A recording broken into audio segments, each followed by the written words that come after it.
Vamos cair para dentro do trade, já vamos aqui, tá a agenda novamente. Vamos cair aqui, que é uma tese, né? Uma tese é quando a gente junta elementos, informações, dados, transforma em informações, faz projeções, faz todo um pensamento, uma tese, que ela pode dar boa e dar ruim. O que é dar boa? Dar boa é dar gain, dar ruim é dar stop, né? Prejuízo, certo?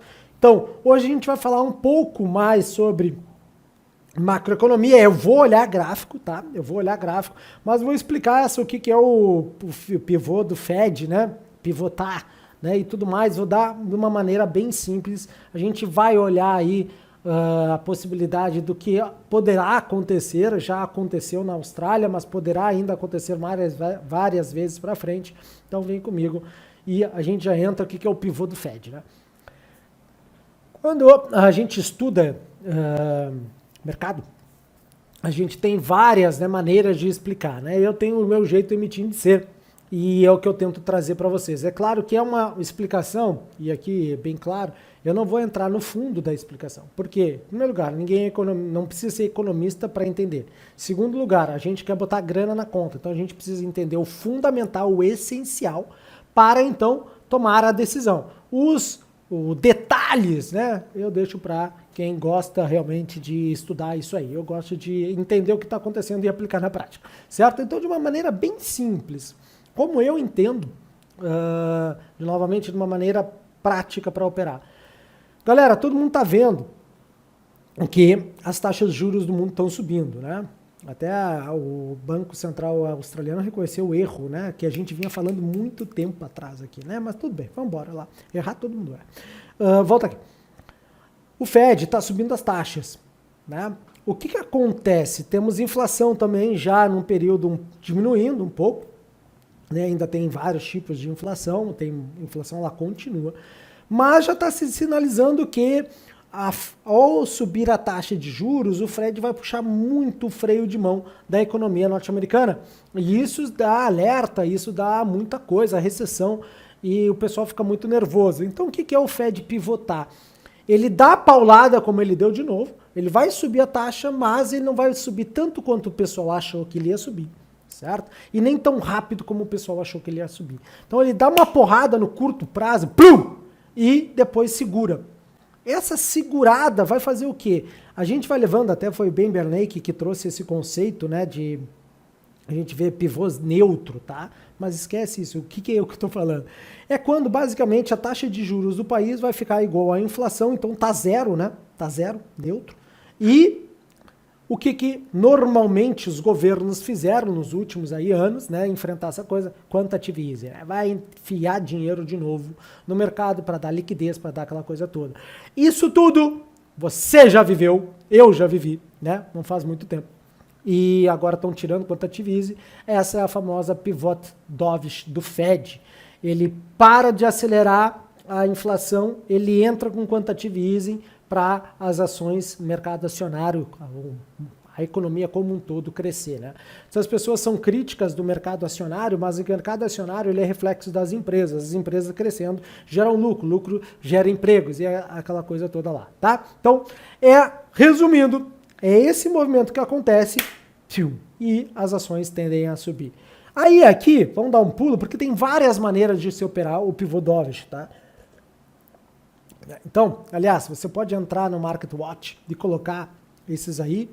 Market Watch é uma ferramenta gratuita, tá? Um site gratuito. Você coloca US 2 anos, Treasury 2, 10 e 30. Aqui você vê a famosa inversão de curva. Já expliquei, eu acho que há 2 anos atrás aqui, depois a galera veio explicando. Mas olha só, o título de 2 anos, de 10 anos e 30 anos. E eu botei em cadência para vocês verem quanto está pagando de yield, de rendimento, de porcentagem, tá? Ali é a inversão da curva, muitas vezes. Aqui está praticamente, vocês estão vendo, né? Um título de mais curto prazo paga mais do que um de mais longo.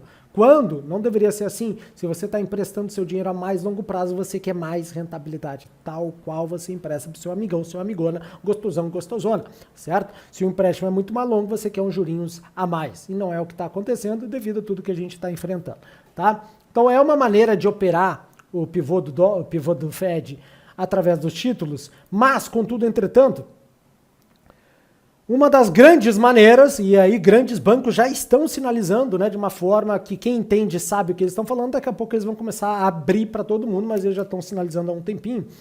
E é o que a gente viu na Austrália na quinta-feira. Né, na última quinta-feira a gente viu a Austrália elevou a taxa de juros, né? O Lowe, ele reconheceu do erro, né? O erro que é o erro australiano. A gente estava sinalizando aqui que o mundo todo estava em inflação, né? A inflação não existia na Austrália, no mundinho deles lá, né? E aí agora o que ele falou? Resumindo, após subir a taxa, houve uma queda brusca nos rendimentos de títulos e houve um boom já no mercado acionário de lá. Calma, isso foi o que aconteceu. Tá? Isso é o trade da década, né, que pode acontecer nos Estados Unidos aí em breve. Calma que eu vou falar mais sobre isso também. O que está aqui? Não é o caso do aumentar a taxa. O caso é o que ele falou. Ele falou que realmente pode e é necessário que eles sigam aumentando a taxa porque a inflação saiu do controle, né, na Austrália, no mundo todo, né? E só que num ritmo mais lento. Lembra que o Nomura falou aquela vez lá, que eu trouxe aqui para vocês? Pois é. O que significa isso? Pivô dovish. Porque se ele não vai dar paulada como o nosso banco deu para dar uma paulada na inflação direta, ele vai aumentando devagarzinho e a inflação vai vindo e vai se estabilizando. Entendeu? Claro que reflexo de aumento de taxa de juros vai puxar a inflação para baixo, vai frear a economia. Mas se ele não faz uma paulada, esse movimento é o soft landing, aí você entende o soft landing, né? O pouso suave. Só que esse pouso suave tem a oportunidade de pivotar do Fed, certo? Marco, me traduz em gráfico? Te traduzo sim. No momento que foi anunciado a alta da taxa de juros lá na Austrália, olhem que o bonds, né, o título de renda fixa da Austrália, boom, caiu e o ASX subiu. ASX é o Ibovespa deles lá, tá? Pegou? Isso é a bola de cristal. A bola de cristal. Bola de cristal. Por quê? Faz um movimento que já foi feito antes. Claro, aqui ele só foi só estou trazendo um cenário, porque aqui a gente não tem quantitative easing, a inflação ainda continua subindo, mas, contudo, eu quero te trazer essa visão. Porque isso pode acontecer nos Estados Unidos, e aí é o grande trade, porque, é claro, aí é milhões, né, um movimento muito forte. Então, vou recapitular para você entender. O pivô acontece quando o Fed não sobe tão agressivamente como ele falou que ia subir, apesar de que subir. Aqui que está a sacada, né? Deixa eu dar uma parada aqui para você entender. Eu não estou falando, e ninguém está falando, como operar o pivô Fed, que ele não vai subir taxa. Não é isso. Ele vai subir, inclusive ele afirmou que vai subir, né? Deu uma paulada e vai dar mais outro. Agora, ele não vai subir tanto quanto o pessoal acha que deveria subir, ou que os números, segundo alguns analistas, precisariam subir, ou que o mercado acredita que ele deva subir. Ele sobe menos. Ele vai tentar controlar a inflação de uma maneira, utilizando vários instrumentos, inclusive a taxa de juros, que é o principal, para controlar, fazer com que a inflação vá diminuindo e realmente volte a um equilíbrio. Pegou? Esse equilíbrio, somado a um novo quantitative easing, vai fazer com que as ações façam assim de novo. Ó, pum, né? Dinheiro fácil, quantitative easing a gente tá pagando a conta, né? Mas tudo bem, né? Cada um, a gente está aproveitando no mercado financeiro essa questão, mas a gente sofre como indivíduos, né? Como pagador de impostos, essa questão do quantitative easing. Eu estava falando esses dias, até foi para minha mãe, né? A conta do cartão chega, pode gastar à vontade, mas tu vai ter que pagar, tá? Pois é, né? Então a gente tá pagando já, né? Mesma coisa com a conta de luz, aquela sacanagem que fizeram, aquela coisa. Volta para o Marco aqui, né? Então, isso é como o trade da década pode acontecer. Tem uma maneira de operar no título de juro, o título de renda fixa também. Mas eu estou te trazendo aqui como é o caminho da gente operar via ações, né? Via índices, via mercado de renda variável, né? Então, via instrumentos derivativos também, pegaram? Então, a gente está nessa olhada. E aí eu convido vocês a dar uma olhada mais profunda no S&P 500. Bacana, né? Esse é o mesmo gráfico que toda vez que eu falo com o S&P 500 aqui, eu trago para vocês. Toda vez que eu falo lá na Emitim sobre o S&P 500, é esse o meu gráfico. Toda vez que eu opero o S&P 500, este é o meu gráfico, né? Então, não precisa ficar mudando aquela coisa, toda hora traçando coisa, não. Porque, olha só, pullback na nossa linha de pescoço lá, né? Que é aquela linha caindo, tá? Vamos dizer assim, aquela LTB caindo. Teve o pullback ali, uma entrada de venda.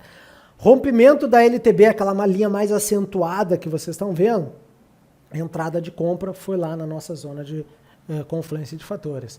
E aí, aqui a gente tem o movimento do S&P, né? Foi lá, bateu o topo, tá caindo, continua caindo, fazendo pivôzinho de baixa aqui.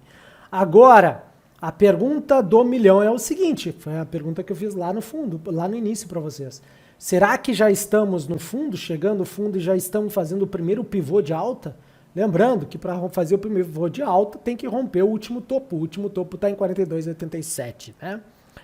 Aí que está a questão. Essa leitura gráfica, ela está gritando para nós, ela está falando assim, ó, opere-me, né? Opere-me, seja você um pouco mais agressivo, já entra fazendo um toque trade, você é um pouco mais conservador, vamos esperar um padrãozinho. Galera, vamos concluir aqui.